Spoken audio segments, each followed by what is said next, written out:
Continuamos nuestra serie de videos sobre la inteligencia artificial, el machine learning, el deep learning, las redes neuronales artificiales y otros temas interesantes que desarrollaremos en esta serie de videos. Empezaremos con estos conceptos básicos de la inteligencia artificial. Uno de los subcampos se denomina reconocimiento de patrones. Hay otros como las redes neuronales artificiales o RNA, en inglés ARN, el aprendizaje, en el cual hay de diversas clasificaciones: aprendizaje por refuerzo, automático, probabilístico, aprendizaje máquina, aprendizaje profundo, y tenemos la deducción estadística, el aprendizaje supervisado y no supervisado. Esto es enfocado por lo general para los sistemas de información en la parte de la toma de decisiones, y que se puedan hacer módulos de los sistemas con características de experto, que tengan características de autoaprendizaje. Entonces, todas estas técnicas con una variedad de algoritmos y combinaciones de ellos, eso es lo que ha permitido el avance en los sistemas inteligentes. Cuando hablamos de IA, hablamos de una de dos: la IA estrecha o específica, pero también podemos hablar de la IA general o amplia. La estrecha, conocida como IA específica, esta está relacionada con problemas particulares, con soluciones específicas. Entonces dan características particulares de la inteligencia, pero no de una inteligencia general como la tiene el ser humano, sino específica en la solución de problemas particulares. En cambio, la IA general básicamente estaría enfocada a crear todo un ser artificial con las capacidades de un ser humano para todas las partes racional, la parte artística y todas las características que podemos hablar de inteligencias en los seres humanos. Entonces, podemos decir que la máquina tiene inteligencia artificial cuando piense de manera similar a los humanos, cuando pueda razonar, cuando pueda tener emociones. Pero cuando hablamos de la inteligencia artificial estrecha, está aplicada a problemas específicos, como decíamos. Pudiera ser reconocimiento del habla, reconocimiento de textos, de imágenes, de patrones, a un nivel básico. Por ejemplo, resúmenes de noticias, creación de una ilustración o de una obra de arte, una obra musical. Esas son inteligencias estrechas. Para todo esto hablaremos de conceptos relacionados con los sistemas inteligentes, basados en reglas. Algunos son basados en probabilidades o una combinación de ellos. Hablaremos de lo que es la entropía, el determinismo, las técnicas heurísticas, el espacio de soluciones o espacio de búsqueda, las instancias, atributos, características, observaciones, los hiperparámetros que se relacionan con los algoritmos de machine learning y otros temas abordados con respecto a la IA y también las diferencias que existen entre ellos.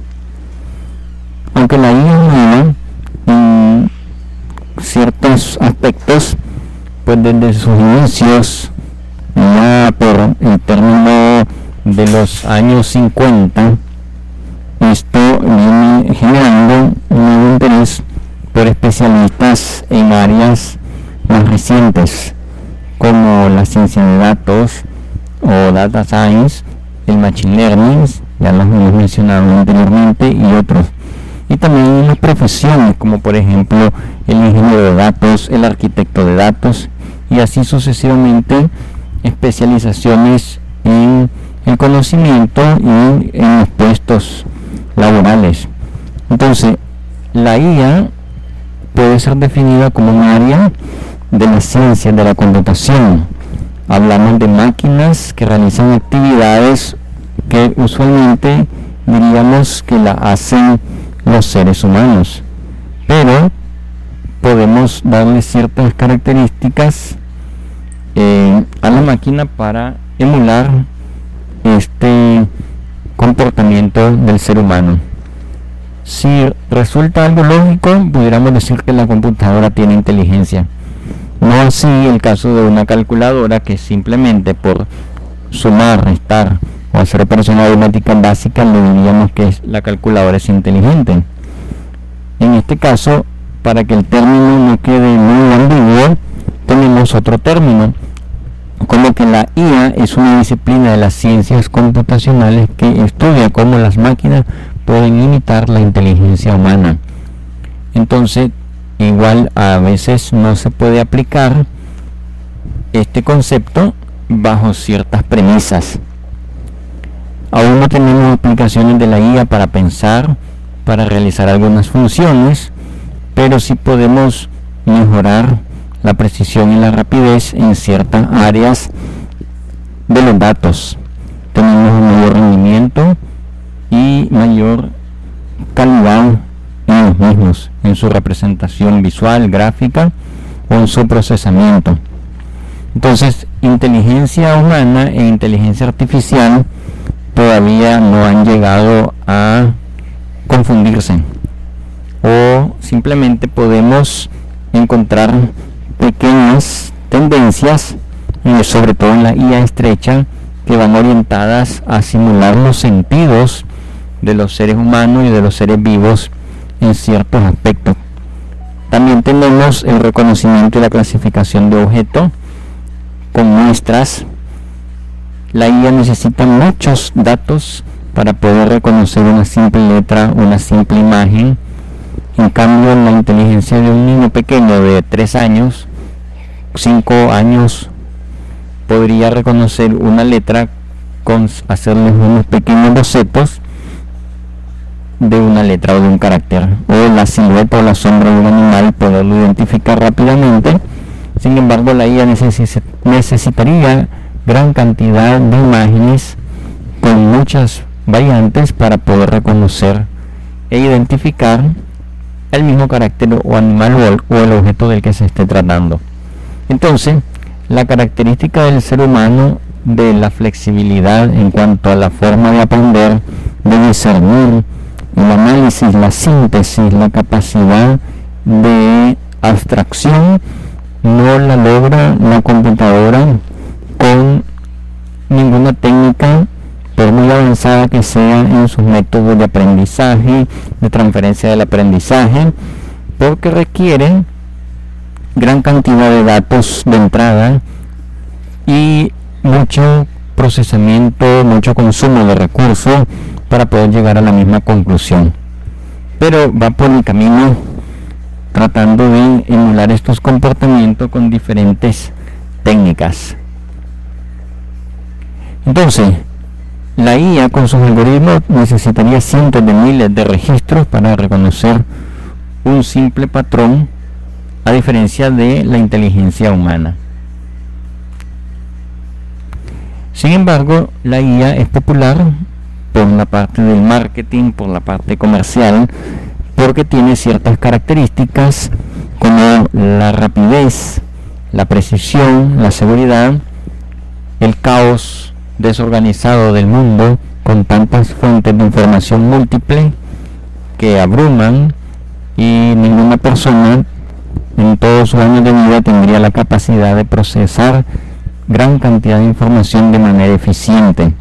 Entonces ahí es donde los dispositivos computacionales tienen su auge, ya que gran cantidad de información la pueden procesar rápidamente y de manera automatizada, y los clasificamos como inteligentes. Entonces, de eso estaremos hablando, y así es que nos difieren las ramas de la inteligencia artificial que se clasifican pues según criterios, según los algoritmos, según el tipo de aprendizaje, según la función, según la comparación con el ser humano y sus sentidos. Entonces tenemos el aprendizaje supervisado, semisupervisado o automático, las funciones de la inteligencia, que el propósito al cual está orientada, esa es específicamente de donde surge la inteligencia estrecha, y por la función humana equiparando los sentidos, la visión, el lenguaje, el aprendizaje, los patrones, sensores para el reconocimiento del tacto, la temperatura, la presión, el ambiente que lo rodea, los objetos 3D y un sinnúmero de componentes electrónicos que emulan la función humana. También tenemos diferentes ramas clasificadas por las técnicas que aplican, en este caso la búsqueda o la lógica, la planeación, la heurística, la programación orientada a los algoritmos genéticos o a la evolución genética, y la inteligencia basada en enjambres. Todas esas son ramas de la inteligencia artificial. De manera general, pues entonces encontramos y estaremos hablando en estos videos sobre la inteligencia artificial, el aprendizaje máquina, el aprendizaje profundo y así sucesivamente estas tendencias más modernas. Entonces, de los conceptos antes mencionados, hablamos de las reglas.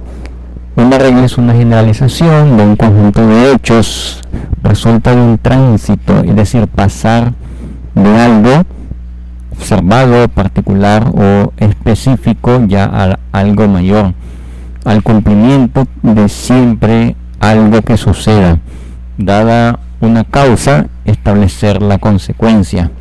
O por ejemplo, hechos conocidos determinan el síntoma o la enfermedad de un paciente.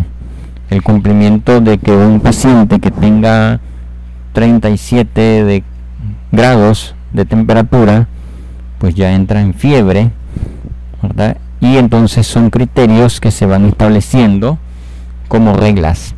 Las fórmulas matemáticas, ecuaciones, constantes que existen, esos son ejemplos de reglas que han sido generalizadas por todo lo que se ha estudiado previamente y con toda la base científica y el conjunto de hechos que surgieron o se incluyeron como datos para valorar, para validar y luego llegar a generalizar mediante reglas. La entropía está enfocada al desorden de todo lo que es sistémico, de lo que los elementos de un sistema, lo que pertenece a un sistema y de todo lo que está en su ambiente. Entonces, siempre existe un nivel de desorden, de aleatoriedad, pero generalmente es un nivel medible y también que se pueda comprender. Cuando entonces hay una aleatoriedad elevada, estamos hablando de un caos, un desorden en el sistema, y esa es una medida de que los datos y las observaciones no están bien.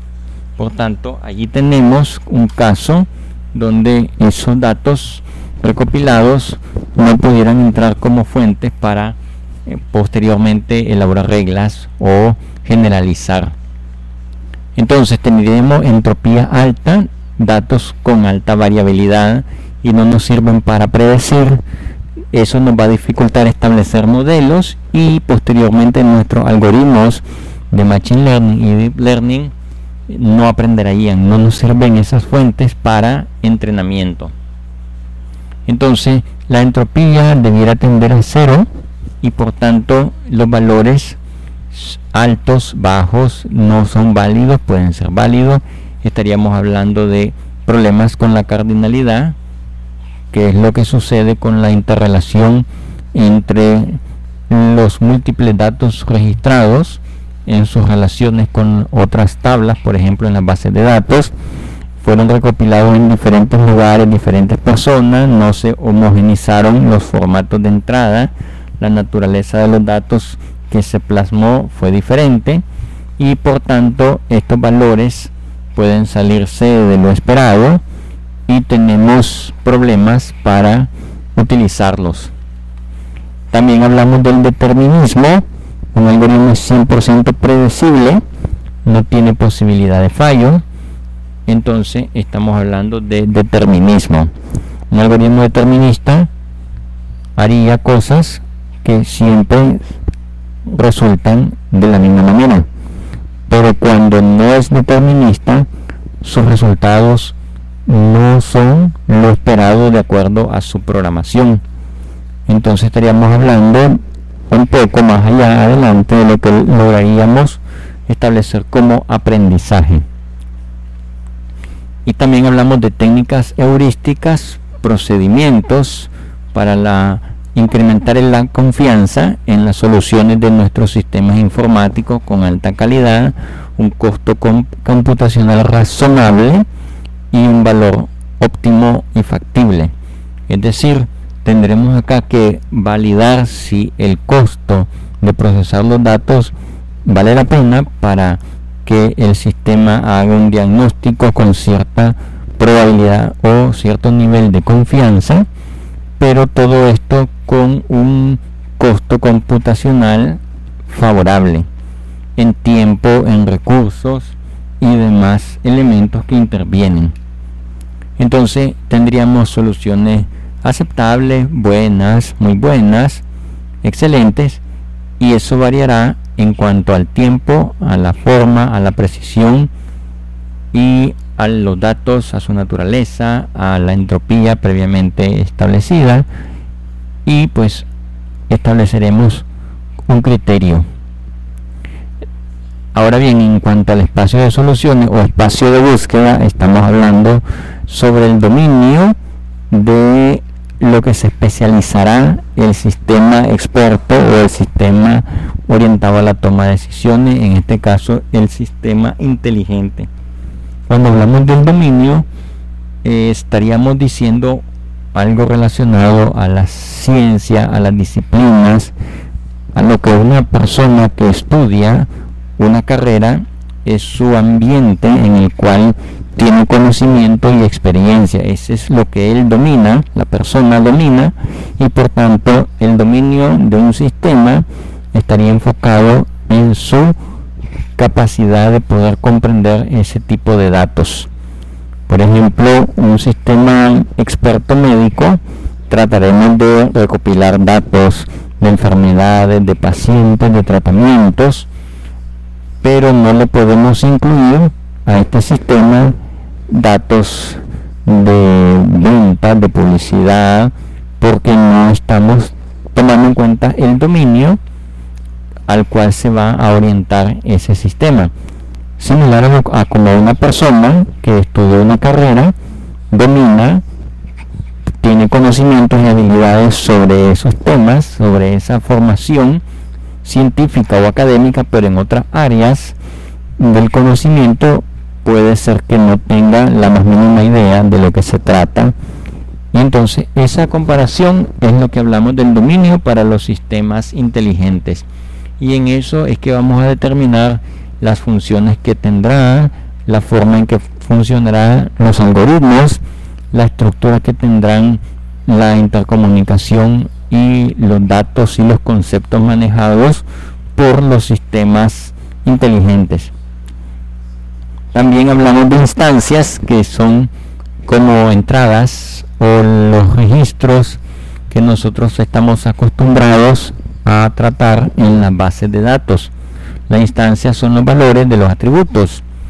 Entonces, una instancia vendría a ser lo que vale cada uno de los registros ingresados en relación con los campos o atributos que coinciden con el esquema de una tabla en una base de datos. Por tanto, debemos tener instancias de valores adecuados conforme a la naturaleza de los datos, a las reglas establecidas, a las fuentes de información consultadas y también a las validaciones de los datos que fueron digitados por los usuarios. Entonces, las instancias serían registros, como bien decimos, en una base de datos, filas, un conjunto de datos en sentido horizontal, cada una de las filas que pertenecen a dicha matriz o tablas, que tiene un conjunto de datos en forma de columna también, clasificados por columna.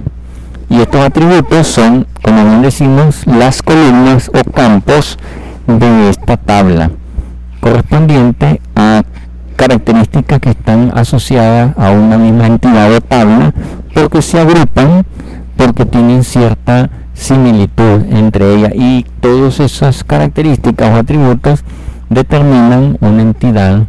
Por ejemplo, los atributos de una persona serían su nombre, su fecha de nacimiento, podríamos tal vez registrar su profesión, y eso se reúne en una entidad o tabla y coinciden con las columnas.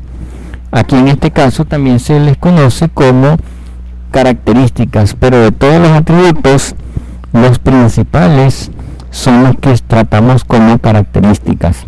En este caso, los que serían como más relevantes para relacionarlos con respecto a los atributos. Características sería el equivalente a que existe una cierta correlación de estos datos para nuestra variable dependiente, y entonces tenemos que determinar qué características tomar en cuenta y cuáles no. Eso es todo un proceso dentro de los algoritmos de aprendizaje en máquina. Podríamos seleccionarlos, podríamos ver si es viable la cantidad de procesamiento, de almacenamiento, y ahí pues entonces estamos hablando también de reglas, entropías, de la parte heurística y del proceso de extracción, transformación y la parte de la carga de dichos datos ya en nuestro sistema. Entonces, debido a eso, pues todo este conjunto de tareas a desarrollar están pues en relación al trabajo a incluir en nuestros algoritmos de Machine Learning.